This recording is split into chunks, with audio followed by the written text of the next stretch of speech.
everyone. Welcome back to I See What You're Saying, the Disciplined Listening Podcast. I'm Michael Reddington, and today it is my pleasure to welcome our next guest, Dr. John DeGarmo. Dr. John has dedicated his life to improving the foster care system. He's the founder of the Foster Care Institute. He has done an enormous amount of speaking and consulting all around the country about many topics and at all levels of the system, locally, federal government, and beyond. He's the author of multiple books on multiple aspects of the foster care system. He's frequently featured on news networks, including winning the Good Morning America Ultimate Hero Award. And he and his wife have been the foster parents for over 60 foster children.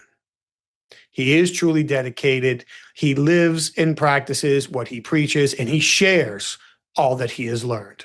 So in this conversation today, we're going to get into a bunch of very important topics that don't just apply in the foster care system, but also apply in our family lives and our business lives as well. Dr. John has a very unique set of experiences that I'm really excited to learn about and share with you today, including how he talks about the power of emphatic listening, what that means and how he executes it. He's also going to talk a lot about trauma-informed parenting. How do we connect with people that have experienced significant trauma, especially when what appears to be a solution is actually contributing to the trauma in the early stages? He's going to talk a lot about how he has learned to deal with lying, stealing, and other extreme behaviors, from lashing out to being withdrawn and beyond within the foster care system. Very interesting points to learn from. He's also going to talk about how he's learned to work hard over time to build trust with kids who have no reason to trust him and every reason not to trust him. It's a very powerful conversation about taking care of kids who absolutely need it the most and can really transfer to the rest of our lives as well. So thank you all for being here for another very important conversation. While you're here, please take a quick moment to like the show, subscribe to it, share it with your network, leave us some feedback, leave us a review, please. We really do appreciate it. And while you're online today, check out our sponsors. You can get over to humantel.com and enter the code INQUASIVE25 for 25% off their best-in-class, scientifically backed training to understand when people's emotions are shifting by accurately interpreting shifts in their facial expressions and nonverbal communication. I've done it all myself. I highly recommend it over at humantel.com. For the professional interviewers that are here, and we're going to talk about interviewing in this episode today, please head over to certifiedinterviewer.com. That's where you can get all your questions answered about both the International Association of Interviewers and the Certified Forensic Interviewer designation. Everything you need to know about both is there. And while you're online today, please check out INQUASIVE.com. That's where you can learn more about the programs that our clients ask us to custom facilitate for their senior leaders, sales teams, HR teams, and more, to teach them the techniques and skills necessary to uncover the critical information and often withheld truths that unlock the solutions to the problems that they're trying to solve within their teams and their organizations. It's all there at INQUASIVE.com. Thank you very much for being here for another episode. We really appreciate it. So now, without further ado, I introduce to you Dr. John DeGarmo. Dr. John, it is great to meet you. I really appreciate you being here today. How are you? I'm very blessed. Thank you. Thank you for the opportunity. My pleasure. When we were putting this whole podcast together, it was all about capturing perspectives and expertise on communication from as many angles as we can. And the foster care angle, to me, is one that should absolutely be talked about and should be shared, because nothing's more important than taking care of kids, number one. But there's also, I can imagine, layers and layers of important lessons that we can all learn and apply to our lives, either in parents and business or beyond. And it certainly can't hurt to better understand the foster care system for all of us. So I really appreciate you taking the time. And in doing my research, getting ready for the conversation, you talk a lot about what you refer to as emphatic listening. And is a podcast that's largely dedicated to listening and communication. I thought a great place to start would be to ask you, particularly based on your experience in the foster care system, what does it mean to use emphatic listening? I appreciate you asking. But I want to step back a moment though and talk about the foster care in general. It was never on my radar before as a foster parent. I believe the myths and misconceptions that are associated with foster care. And I tell legislators on a daily basis, it seems, that these aren't goods and services. These are children in crisis. So there should be a sense of urgency to address this issue. Yet so many people do not address this issue. So I'm very grateful for you bringing awareness to this. When it comes to emphatic listening, this is something I had to learn from my wife because I'm like most men who want to fix everything. When I hear there's a problem, I want to fix it. But emphatic listening is the opposite. Emphatic listening is listening, not reacting, not trying to fix things, not trying to address something, but allow somebody to express their concerns, and the listener just kind of reaffirms those concerns. So if you were to come to me and say, I'm really struggling with such and such, I really feel beat down, I really feel depressed about it or frustrated with it, instead of trying to fix it or give solutions, and what I do instead is I listen and I ask questions like, that must make you feel upset. Tell me more about that. That's what it is in a nutshell. And it's important in the foster care system because so many of these children who come into our homes, these children who have been victims of abuse, neglect, abandonment, sexual crimes, whatever it might be, they've never had anybody really listen to them. They've never had somebody take the time to listen, allow that child to share what's inside of here. Many of these kids that come into my home, and I've had over 60 plus kids come to my home, but many of these kids, they have issues of trust. They have issues of attachment, and they don't know who they can talk to that they can trust. It takes them a long time to learn how to trust somebody. So when we're practicing emphatic listening for these children, we're allowing them, without any type of criticism whatsoever, or judgment, if you will, Yes, to allow them to truly express what they're feeling. And a lot of kids in foster care feel they are being judged, feeling like they're being judged by what their parents did to them, or maybe what the children themselves, because many of these kids do have issues of anger management or whatever it might be, because they're victims of, again, such horrible crimes. So they do feel judged, they do feel criticized, they do feel belittled. So emphatic listening is an important skill for foster parents, and it's one that I continue to try to work on. I do as well. I can't say emphatic listening. That's a title that I'm hearing here, so I don't want to act like I'm stealing that, but just that judgment-free outcome approach, listening and not being the fixer. That's definitely one for sure. And I can imagine it's extra critical in the foster care system because of the heightened emotions and the extra stress and all of the things that are there. But it's true for all of us, that judgment-free approach to listening.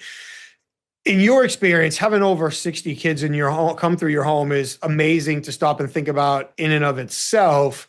So as you've worked with all of these children and beyond, but in your home as well, as you've worked with all of these children and you start to realize that you are quite likely the first person that has stopped and listened and not criticized or judged and allow them to express themselves. What type of impact do you see that has on another human being when they realize for the first time, wait a minute, somebody is listening to me and they're not judging me? Well, they begin to heal to begin with. They begin to trust. They learn how to trust. This person is not going to criticize me. This person is not going to jump on me. This person is not going to do X, Y, Z. And it makes them feel valued, because somebody is actually taking the time. As we said, we might be the first person who's ever done that, to sit down and allow that child to express their concerns. And so that gives them a sense of value. It gives them a sense of, that they are important enough for somebody to actually sit down with, because many of these kids are coming from environments where they've had parents who have never tried to listen to them. And that's very belittling. That's just, it's so destructive for a child. It is, and the story that I have here is it's minute compared to what you're dealing with. But recently, my son I have a young son, elementary school, and he had a friend over the house playing with them. And this child's a good kid. He comes from a home where his dad is completely out of the picture. There's a new man, there's a new child. They've moved around a bunch. So I'm not alleging anything bad has happened, but it's not, from a kid's perspective, it can be a difficult environment. He and my son were exchanging ideas of what to do. And my son kind of put his foot down. He was like, I don't want to do that. I want to do this. And I heard the other boy yell, nobody listens to me and I'm sick and tired of it. And then trying to have a conversation with my son after the fact, like, dude, he wasn't mad at you. Neither one of you were doing anything wrong. You were doing things kids have done since the dawn of time. I want to do A, I want to do B. We're going to have to figure it out. But you got to realize that there are kids who are going through so much that we can't know or we can't understand. And that feeling that nobody's listening to me creates that isolation and all of these other symptoms, probably isn't the right word, behaviors that you've mentioned as well. You know, we are in a mental health crisis right now, and our children are at the forefront. All we have to do is turn on any sort of media and see that our children are suffering from mental health crisis, more so than I think maybe ever in our time. And a lot of that has been exacerbated since we forced these children to be locked at homes in 2020. You know, when there's 5 million children every day experience domestic violence in their house. And what we did in 2020 was we locked them at home with their abuser with no mandated reporter, thinking, well, this is the best place for the child. And as a result, we're getting these kids who are suffering from a lot of mental health issues, and they're spending they're looking for escape, and they're going here. They're going on their phone, they're going on social media looking for that.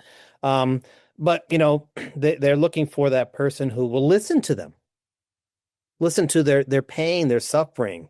And they're not getting it online. They're not getting, and that's why we've seen a 70% increase in teenage suicide attempts as well since 2020.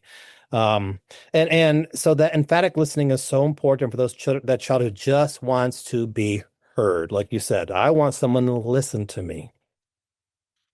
And I can imagine for kids that have been, and by the way, this is all, I want to keep the focus on foster kids, but this is true for adults. This is true in many different situations.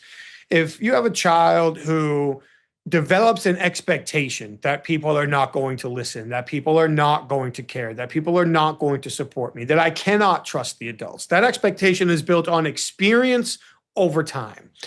When somebody like you comes in and does use emphatic listening and does start to build trust over time, how patient do you need to be in order to wear down their expectations and actually build trust over time?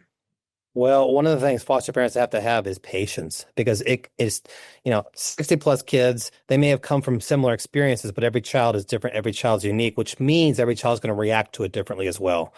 With that in mind, it might take a child quite a long time to learn how to trust somebody. Because if every adult in their life has failed them in some way, if their parents have failed them and they see their caseworkers, social workers, teachers, whatever it might be, every adult in their life has failed them in their mind, then when they come to my house, I'm a complete stranger. They don't know who I am. When they come to my house, they have questions like, why am I here? What did I do wrong? How long will I be here? Will I ever see my mom and dad again? Does anybody love me? Who are these strange people? What are their rules going to be like? Will they hurt me? When will they kick me out? When will they abuse me? So many times it takes these children quite a long time to learn that this person is not going to hurt me. This is a different home. These are different people. These are different rules, but I'm going to be okay. It takes them a while to get to that. I'm going to be okay. So we have to be very, very patient. And many times the kids in foster care will test us. They're going to test us to see when we are going to abandon them, when we are going to abuse them, when we're going to betray them. So that timeline can be, for some kids, it can be quite long, but that is, they are filled with anxiety, suffered an incredible amount of trauma, and they don't know who to turn to. And I'm a stranger to them when they first come into our house. Yeah. And it's interesting to hear you talk about the testing as well. And again, I'm not an expert in this. From the outside looking in, it can feel like that if I'm a good-hearted foster parent with all the right intentions, doing this for the right reasons, and there's probably a whole nother conversation about how many foster parents there are that fit that label and how many that aren't. But I'm doing this for all the right reasons. I have a child that comes into my house, and my expectation is I'm going to keep you safe. I'm going to take care of you. I'm going to do everything I can to get you back on the right track and support and care about you. For a child to test me in that situation can feel like an affront. Like, I put you in this situation to help me, and now this is how you act. But for somebody with that experience, they're trying to figure out their own level of safety. Am I safe here? Can I be vulnerable here? Do I need to be defensive here? And the only way that I know how to do that is to test the edges, is to test the barrier and see where that is. So for us, Testing might seem like it's a moral affront or an ethical affront, but to them, that I'm assuming that can naturally become a part of relationship building behavior. I have to protect myself as I explore this new situation. We had a young girl who came to our house, and her parents were killed in another country, from another country. And over the course of 9 years, three separate families in three different states adopted her and all used her for nefarious reasons. She was incredibly abused, psychologically, emotionally, sexually, physically abused, and all three families gave her back. They unadopted her. So when she came to our house after 9 years of three families saying, I love you, I'll take care of you, and they all betrayed her horrifically, she had tremendous issues of trust. And it took us years for her to realize, they're not going to hurt me. I think it's when we think about people in, for lack of a better term, leadership roles, parents, managers, executives, coaches, on and on and on. Oftentimes we can feel like we're entitled to people trusting us. But it's often said that trust has to be earned. And I think we would probably really struggle to find a brighter example of trust needing to be earned, and patience and consistency and understanding and empathy needed in order to build that over time. When you're dealing with somebody who's never been able to trust somebody, they're not going to be looking for any reason to trust. They're going to be looking for every reason not to trust. Right. You mentioned the word trauma, and trauma-informed interviewing is a very big theme in a lot of spaces. Trauma-informed parenting, I know, is something that you talked about as well. When we are having conversations with people who have experienced trauma, again, based on your expertise in the foster care system, how should we be approaching those conversations with a trauma-informed perspective? Well, to begin with, it's a great question. Thank you. And, I believe we all suffer trauma in some way. We all have. I believe that we're either in three stages. We are either going into a storm in life, we're in the storm itself, or we're coming out of the storm. It's never really easy sailing. But for these children who have experienced great trauma, it's critical that foster parents and carers are equipped with the tools and the resources that they need, the training they need to care for these children. Because when they come to my house and they are having that meltdown because they're so filled with so much confusion, pain, distrust, etc., and they've experienced all that trauma, if I'm not trained properly to address these issues, to help that child through that trauma, I could actually make it worse for that child. So that training is critical. From the training that you've taken, and we are not authorizing this as an official training class right now, I want to make sure we get that straight. But from the training that you've taken, what are some of the key perspectives or approaches that people should keep in mind when they are beginning to engage with somebody that has experienced that level of trauma? Well, before I go into that, I want to talk about my own training. So when my wife and I first were trained as foster parents in 2002, we had lost our first child. We had three healthy children. I had been a teacher for a while at the high school level. My wife had a degree in psychology. We went through the training. We thought we're ready for foster parenting. How hard is this going to be? Our first child came at 10:30 at night. By 10:50 at night, 20 minutes later, we recognized we are not prepared for this. We are not trained for this. What is going on? So there's that training, and then there's a real life. There's that real life. And that was a little bit shocking for me. For someone who's trauma informed, again, they've got to be very, very patient. They've got to be very understanding. They've got to be very compassionate. They have to be very, very flexible, because it could shift on a dime like that. That child's moods and behaviors can shift very, very quickly, if you will.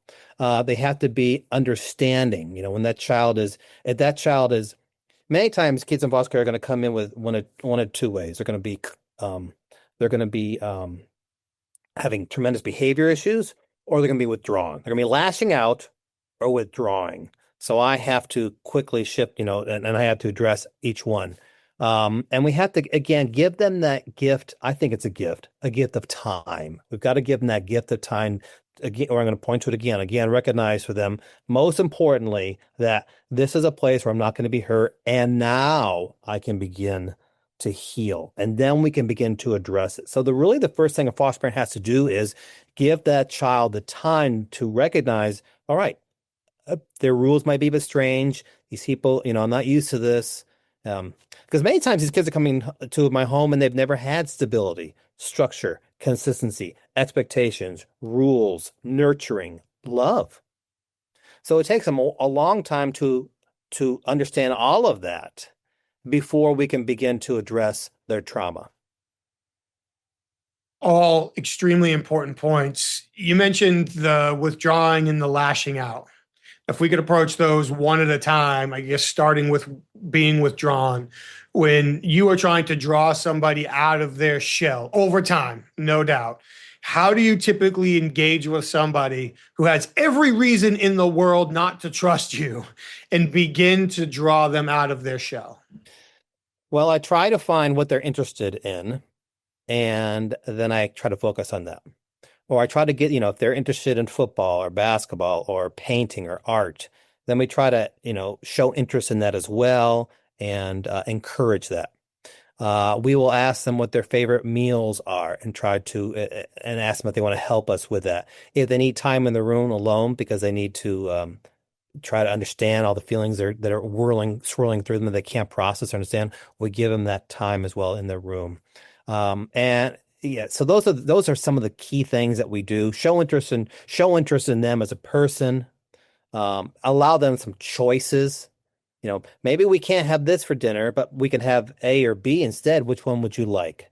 Maybe we can't stay up an extra hour to watch TV, but maybe you can do 30 minutes of TV and 30 minutes of reading. So we give them the opportunity to make choices, healthy, positive choices where they may have never done that before. And when they get the sense of they can make decisions, that if we give them choices, they can make decisions, that gives them a sense of empowerment. That gives them a sense of, okay, I have control here. Fantastic. And again, I don't want to take the conversation too far away from foster kids because it's very important that we have that conversation. This is true for everyone. It's true for your employees. It's true for your kids. It's true for your students. It's true for people you coach. It's true. The more power people have in the decisions they make, to use your word, the more empowered they feel. Like the more it's power and safety control. That's all intermingled for them. And the concept of giving people time and space. One of the things that I see in different scenarios is when somebody is upset or somebody's withdrawn or somebody doesn't want to talk, the other person forces it right now. Like, we're going to talk about it right now. The odds of this being a nuclear problem that has to be solved this second are pretty infantile. Like, if somebody needs time and space, give them the time and space. Show that respect, build trust and rapport by respecting their wishes, and then come back at another time. So very important for the situation you're talking about, but those apply in other contexts as well. Let's flip the other side of that coin. You talked about lashing out, and I can imagine, as a parent of a young son, I deal with lashing out like every other parent in the world deals with lashing out, but it probably doesn't come anywhere near what you have seen with 60 foster kids coming through your home.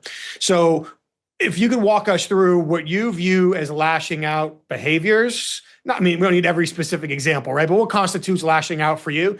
And then how do you work through those behaviors to get to a positive result? Well, let's see. I've been called every name in the book. I've been spat upon. I've been hit. I've had false accusations made against me. Refused open defiance. And with all of those, I have to recognize that I can't take this personally. This has nothing to do with me. This has nothing to do with me. This has everything to do with a child who is afraid, who is troubled, who is confused, who is scared, who is in pain. And I have to remind myself of that. That's the number one key, I believe, when you got a child who is lashing out, if you will. And many times foster parents, they believe that they take it personally. Listen, when I was a teacher, I would watch fellow teachers take it personally when a child was refusing to do something. It doesn't really know the teacher. A child is troubled in some fashion. So many times you got to take a step back, and sometimes we might have to take a timeout. Maybe we may need to step out and say, when a child is trying to argue with me and they're defiant, whatever it might be, there might be times where I need to say, hey, you know what? Let's both take 2 minutes and just try to diffuse this problem a little bit. Let's just step outside. Maybe you need to go on the porch for a few moments and we'll just quiet this down because this is not productive whatsoever. And it's okay for a parent to tag in, if you will, their spouse, their partner, and say, "Hey, I need a timeout myself. I need because my own blood pressure is rising. I can feel it rising." Being able to recognize that's extremely important before we make a bad situation worse with the Right. best of intentions. Right. And I imagine for a lot of people, it's hard not to take things personally, especially in the moment when we feel like we're doing the right thing for the right reasons. It's our rules, it's our home, it's our business, it's attached to our self image. But to your point, it's so very rare in many situations, it's so very rarely about us and much more often about what somebody else is experiencing. And I imagine in your world, it's not that they are in pain or emotional or untrusting or in a new environment or all of those. It's and all of those things that you said is and all at one time. So as an adult with a maybe a fully formed prefrontal cortex, I don't know, that might be too much of an assumption on my part. It's hard to work through one emotion at a time. Now imagine being a kid buried in all of these enormous emotions and trying to work through it. When you think about it that way, well, they've got to lash out because all of that negative emotion and energy has to get out somehow. So, Right. what do we expect? Right. So keep with that thought there. So imagine that child late at night with no explanation whatsoever that he can understand. He's removed from his mother, he's removed from his father, maybe his siblings, he's taken from his stuffed animals, his pets, his toys, his bedroom, his house, his home, his relatives, everything he knows, and placed into a strange home with strange people and told this is your new home, this is your new family. What does that child do? I'll tell you what that child does. It asks those questions again. Why am I here? When do I go home? Etc. And then after I can't answer those questions that child can appreciate, the child cries himself to sleep. The next morning they wake up, they don't know where the kitchen is. They don't know if they're allowed to eat breakfast because breakfast is not a norm in their house. And then they go to school and they're giving spelling words and they're giving math and they're giving a book to read. And they go to the cafeteria and everybody's laughing. And the child thinks they're laughing at him because they're now a foster child. That child, many times will put their head down and they're out, or they're going to lash out because they've had so much happen to them in such a short period of time. You can put aside all the trauma, abuse, neglect the child's experienced before being placed in foster care home. When they're placed into a foster care home, that is a time of anxiety. And school is often the last place they want to be because it reminds them that they're not with their family because they see all these other kids going home to their family members. And they're going home to strangers. So there is so much on top of that child besides just what they've experienced beforehand. And many times people don't understand that. I didn't understand that. In fact, many people told me, and I believed it at first, that this child's gonna be happy to be in my home because I'm helping them out. That's the farthest thing from the truth. That's the farthest thing from the truth. They don't want to be in my house. They never asked to come to live with me. I'm a stranger. They could be, stranger danger, if you will. But it took me a while to get you to understand that. Yeah, in situations where this what appears to be the solution is actually also causing trauma. Like it's very in order to take a step back and recognize all of those contextual elements has to be difficult for people that haven't experienced it and don't have that direct knowledge. When somebody is lashing out at you, physical violence is one thing. So putting that aside, but if somebody's lashing out at you, they're calling every name in the book, they're yelling, they're swearing, they're spouting off or whatever. Has it been a helpful tactic to you to just let them go, let them express all of it and get it all out before you say or do anything? Sometimes, yes. Sometimes I'll say, they'll be saying things. I mean, I'll say, that's fine. That's okay. All right. Okay. That's fine.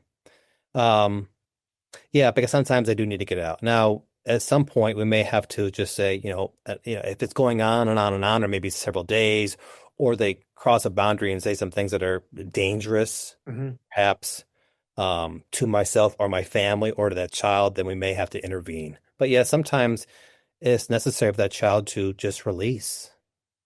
And again, that's where the emphatic listening comes in. Yeah, yeah. Oh, big time, big time. Because if they're still trying to think through or manage everything that's in their brain, they're not ready to listen. They're not ready to see outside perspectives or give anything a chance because they haven't sorted out what's inside of them yet. Right. My first place I mentioned to you was a 4-year-old girl and her little sister. And that 4-year-old girl, when she came to our house at 10:30 at night, she tried to run away. She grabbed a knife out of the kitchen drawer and tried to stab my wife in the eye. Um, because that's the environment that she had been in. That was her norm. I can provide stability, structure, consistency, and unconditional love. And I think that's what every child needs. But for many of these kids, that's not their norm. That is not their norm. And you mentioned too, it's because of what she saw. Even for me, not being in any of those situations, when my son was really young too, like watching him on the playground and watching how different teammates acted, and looking at my wife and realizing they got that thing we just heard, that thing we just saw, they got that from home. Yes. Like they're not old enough to be getting this from anywhere else. They got that Right. from home. So for people sitting around saying, can you believe the child said or did that? Can you believe the child at home was subjected to that or witnessed that and carried that idea? So it's, again, so important to remember these types of things. When we talk about behaving, something that I know you speak about and you write about is also why and how children will lie and steal. And for me, which might be surprising to people who haven't heard me talk, coming from an investigative interviewing background, I'm on a crusade to help people understand that there's way more that goes into lying and stealing than just being a bad person or trying to take advantage of you. Like there's layers and layers and layers. There is. So from your perspective and expertise in the foster care system, we can separate them, keep them together, however you want to do it. But why do kids lie and steal? Well, there are so many reasons, as you just mentioned, so many reasons. For some children, it might be survival. I had a 4-year-old boy come to my house, and all he could say was "me hungry, me hungry." It's the only 2 words he could say was "me hungry," and he had no teeth because his teeth had been rotted out. Because he was on a bottle of Diet Coke when he came to us. So when he would steal food and hoard food, that was survival for him. He had an eating disorder, so he was stealing for survival. That was his norm, if you will. For some kids, it might be for survival. It might also be taught behaviors. They are seeing what their parents do. Many children in foster care coming from homes where their parents were also in foster care system, or their parents had suffered abuse, and it's generational. It's passed down. So these children, you mentioned what the kids are doing on the ball field, but that's what they're seeing at home. That's what they're exposed to. And so some of these kids who are lying or stealing, perhaps they've been exposed to that as well. They've witnessed that. That's been their model, if you will. But again, there can be many other different reasons for it. I go back to 2020 when I say that, we locked these kids at home with their abusers. And there was no man or data reporter. So for 24 hours a day, for months on end, they were witnessing or experiencing horrific experiences or crimes against them, with no one to help. I remember telling CNN on April of 2020 when they asked me, what's it going to be like for these kids in foster care who are no longer in school? And I said, I'm far more concerned about the mental health issues than I am of any virus. I think we're seeing that come to fruition. And many of these kids, these 5 million kids, not necessarily in foster care, but 5 million kids experience domestic violence. They're going to school for 3 reasons: for 2 meals a day, for a mandated reporter, and for 8 hours a day. They're not being abused. They're not being criticized. They're not being kicked, cursed, sworn at, spat upon, punched, raped. So, we're seeing the results of it now, I believe. And sadly, many of those kids are going to pass it on to their own children. Yeah, and the cycle continues. Right. Right. I mean, I have it in my own house. I can only imagine. From a lying standpoint, when you have a child who's come through the system and comes to you, and I was going to say they have a problem lying, but it's more like a condition than a problem. It's life experiences that have got them there. I'd imagine for some people, the initial reaction might be, again, that moral affront. This is an honest house. We don't lie. Well, it's not where they come from. That's not where they learned. How do you learn to balance these concepts of truth and lie with kids that have learned some way or another that lying is a necessary mechanism for them? Right, right. Well, again, we go back to not taking it personal. No, we didn't do anything wrong. This is the child's, whether this is what the child's experience, and then we talk, and then we model truth. We also talk a lot about the importance of telling the truth. And in my house, we had also talk about consequences. Here's the choice that you made. Here's a consequence here's a consequence that you're going to face, and we still love you. But there's a consequence in place because we're teaching you a lesson here to keep you safe, to protect you from whatever it might be. So we have that patience. We don't take it personally. We model what it looks like because we might be the first person this child's ever seen that truth is important to. And we talk about choices and consequences, and we also celebrate every single milestone when that child does tell the truth.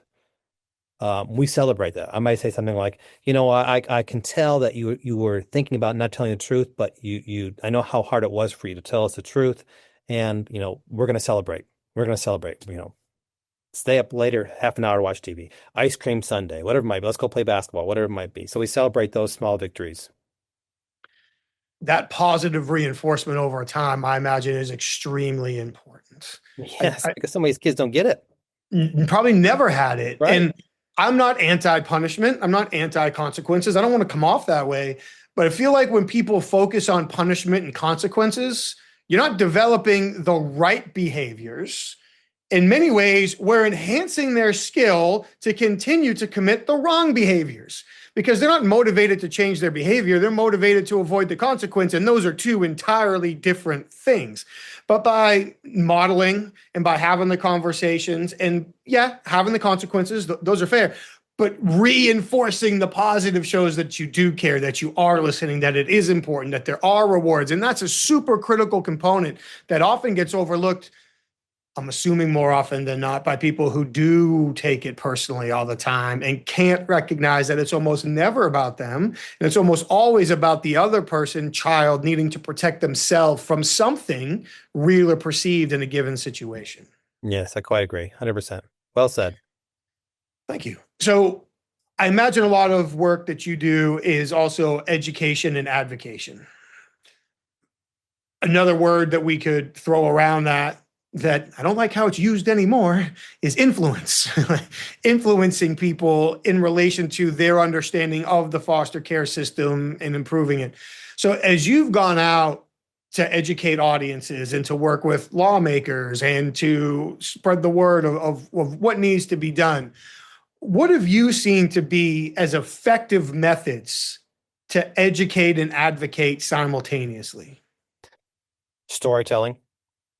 When I share stories of my own experience, heartbreaking stories, and let me tell you, I've got heartbreak after heartbreak after heartbreak when these children come to my home, particularly when they leave my home, because it's like losing a member of my family, because we come to love them, because every child in foster care deserves unconditional love, and we might be the first person who's ever loved them so much, and then when they leave their home for whatever reason it might be, and it could be a wonderful reason, our hearts are still going to break.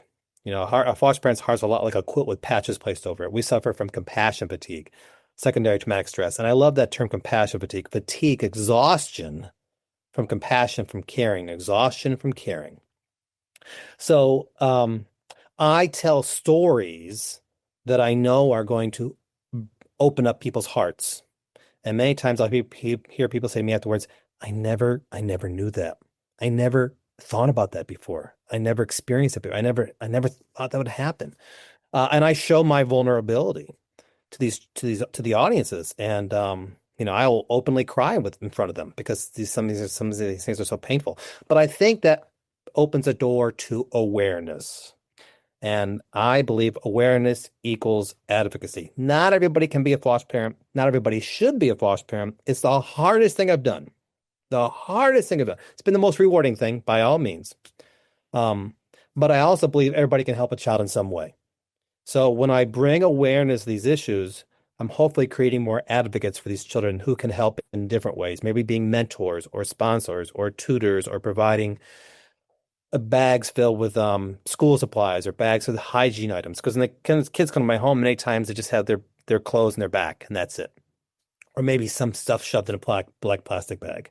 So there's so many ways people can be advocates, yet many times they don't know how to because they're not aware of these issues and because they believe the myths and misconceptions that these kids are bad kids. They're not bad kids. They're victims of horrific abuse, neglect, trauma, etc. And they just want to have a normal lifestyle and they just want to be loved. To echo a point you just made, in my personal opinion, people can take or care for what they will or won't. I don't think there is any such thing as a bad kid. Right. The bad kids only know what they've experienced. They come Correct. into this world a blank slate and they learn from the people in the world around them. So if we're dealing with kids that have behaviors or beliefs or issues, whatever the right words are, those have to come from somewhere. Right. Now, as an adult, we can start to look at personal responsibility and independence of choice and all of these other things, debate for another time. But as young kids, there's no such thing as bad kids.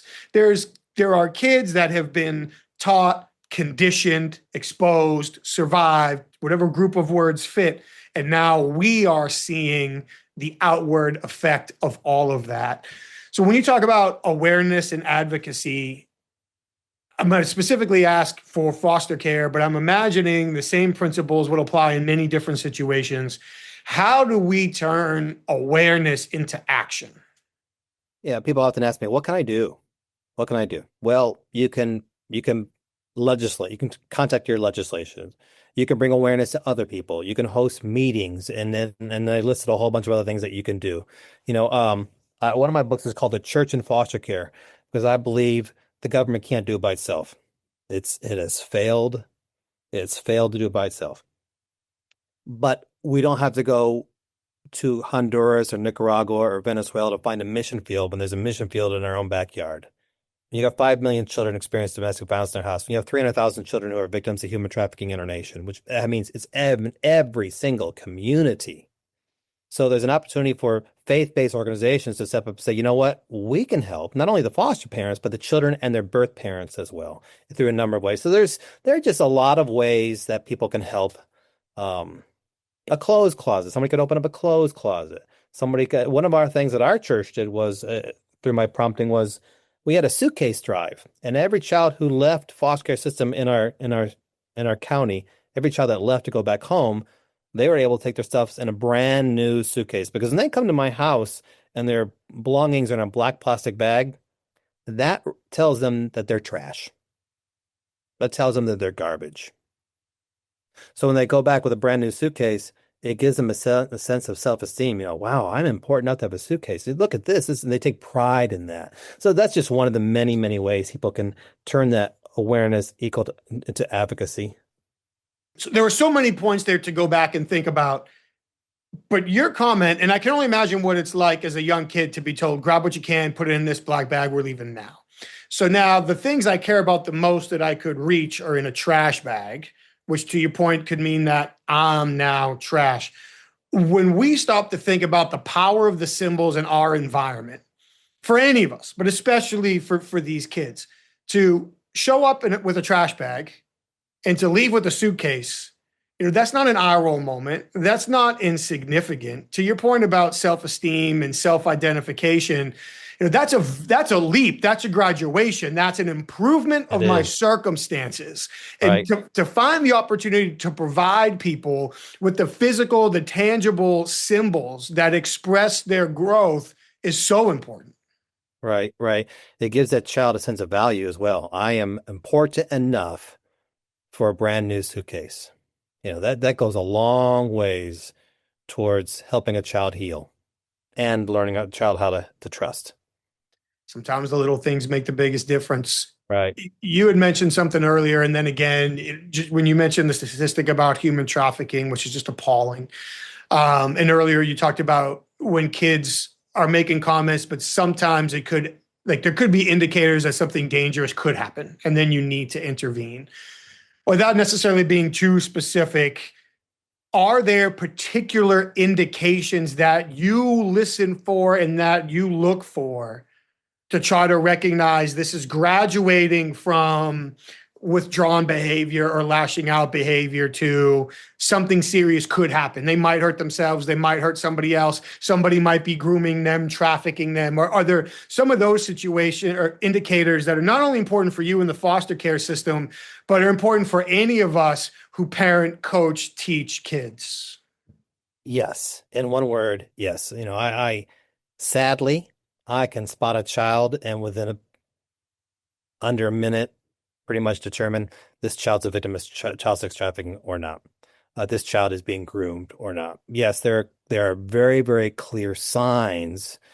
And I say sadly because I've experienced so many kids in my own home who have experienced that.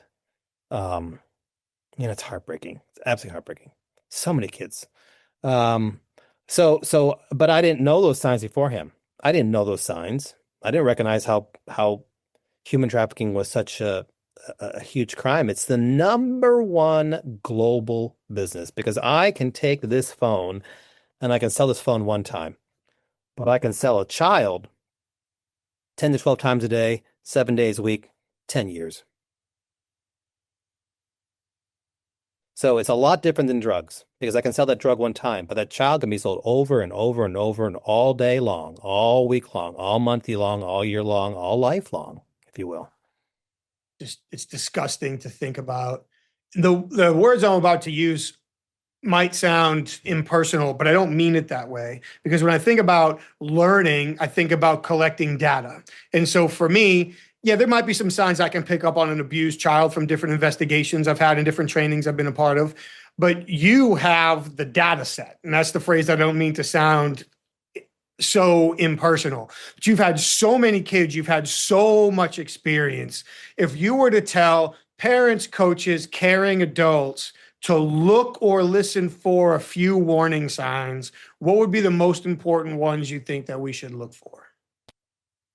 Refusing to look in someone's eyes, clothes in a child that are brand new. I mean, the child's coming from a poor environment, maybe tattoos that signify the child's been owned by somebody, um, strangers, the child talking to strangers.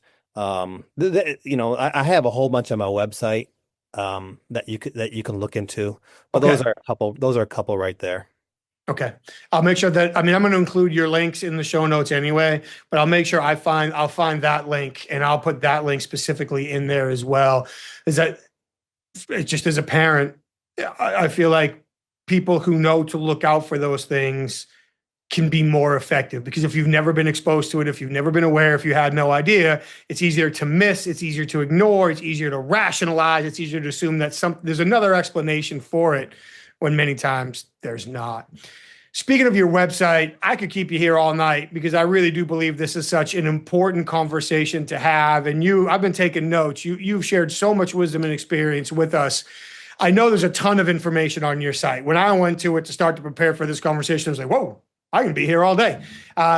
So for people who want to learn more, that want to engage with you, that want to develop more education around this topic, where should they go? What should they focus on? How can we drive the right level of awareness through your work? Oh, thanks for asking. Simply look for the Foster Care Institute online, the Foster Care Institute, or Dr. John DeGarmo, Foster Care Expert. You'll find the website there. I'm on Facebook, Twitter, LinkedIn, YouTube as well. There's a whole wealth of information on the website, not necessarily for people who are foster parents, but adoptive parents, kinship parents, or parents in general. Parents in general. We talk a lot about, there's lots of articles about mental health. There's a lot of issues about articles about parenting, social media dangers, and that's one I really stress. You and I live in an online world. Children in our lives inhabit that world, and the world they inhabit can be very, very scary and very, very frightening that many people are not aware of right now. So, again, that website is for anybody who has a child in their life, whether it's their child in foster care, their own children, their nieces, nephews, grandparents, whatever it might be. And I'll make sure that I share that. And I want to echo what you said. You said there's articles. There are articles on that site. It's a library. It's like the shelf behind you. That your website is a library with articles, videos, blogs, links, resources all over it. So it is a place to go, and for any parent or anybody involved with taking care of children to go educate themselves. Man, I can't thank you enough for this conversation tonight. Thank you. Like I said before we went live, it's a very important conversation about a topic and a group of people, the kids in particular, that likely isn't had enough and doesn't have enough of a light or a window into it. So thank you for taking just a few minutes out of your time to educate us, not only in a way that applies to foster care, but applies outside of foster care to our life as well. I really do appreciate it. Thank you. Well, I really appreciate you bringing awareness to this issue. These are issues that make people feel uncomfortable. Human trafficking, child abuse, foster care, they make people feel uncomfortable. So we don't address it. We put it under the carpet. And instead, we focus on entertainment, sports, movies, whatever it might be. But again, these are children in crisis at this very, very moment. And if we don't help them, then who will? So I really appreciate your advocacy and bringing awareness to this issue. It's been my pleasure. Stay safe. I wish you all the best for the work that you're doing, and I look forward to keeping in touch. Thank you so much. Thank you. Dr. John, thank you for a great, insightful, and impactful conversation. I really appreciate you sharing everything that you did today. It certainly opened my eyes to many things about the foster care system I didn't know, hadn't thought of. It gave me a lot to think about as a parent and a coach and someone really working hard to support children in my community as well. Hopefully everyone listening to this show got new ideas and new perspectives that we can use as we approach some of our challenging conversations with kids and adults moving forward. So much to really think about after that conversation, but towards the end, you mentioned compassion fatigue. And I think that's really important for us to think about. Sometimes how much we care for others creates the fatigue and stress that makes it more difficult to execute. And we really need to stop and think about that. Early on, you talked about celebrating milestones and how important it is not just to focus on consequences, but really develop trust in relationships by celebrating milestones and showing people what they've achieved and how proud you are of them. And that whole concept of really being the first to sit back and listen to somebody and not judge them and give them space and let them be who they are and prove that you can earn their trust. So very important. Thank you for all that you shared today. And of course, thank you to everybody who listened to this episode. Again, hopefully it was just as impactful for you as it was for me. Please, while you're here, take a quick moment to like the show, share the show, subscribe to it, leave us your feedback and a review. We'd really, really appreciate it. Thank you. And of course, please check out our sponsors, humantel.com. Inquasive25 is the code, 25% off their best-in-class online training to recognize when people emotions are shifting by identifying changes in their facial expressions and nonverbal communication. CertifiedInterviewer.com is the place to go to get all your questions answered and learn everything you need to know about both the International Association of Interviewers and the Certified Forensic Interviewer designation.